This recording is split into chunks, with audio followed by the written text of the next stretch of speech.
ও সহি হাদিসে প্রমাণিত সত্য ঘটনাগুলোর আলোকে বুঝব কিভাবে কঠিন পরিস্থিতির মধ্যেও আল্লাহর ওপর ভরসা রাখা একজন মুমিনের জন্য কল্যাণের কারণ হতে পারে। এখানে কোনো বানানো গল্প বা কাল্পনিক ঘটনা থাকবে না, থাকবে প্রমাণিত ইসলামী শিক্ষা এবং নির্ভরযোগ্য সূত্রের আলোকে আলোচনা। আল্লাহ তাআলা বলেন, নিশ্চয়ই আল্লাহ ধৈর্যশীলদের সঙ্গে আছেন। সূরা আল বাকারা 2:153। এই একটি কথাই একজন মুমিনের ভেঙে যাওয়া হৃদয়কে আবার শক্ত করে দিতে পারে।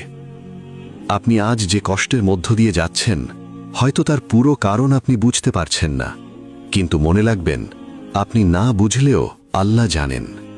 আপনি ভবিষ্যৎ দেখতে পান না, কিন্তু আল্লাহ আপনার অতীত, বর্তমান এবং ভবিষ্যৎ সবকিছু জানেন। আর রাসূলুল্লাহ সাল্লাল্লাহু আলাইহি ওয়াসাল্লাম বলেছেন, মুমিনের ব্যাপারটি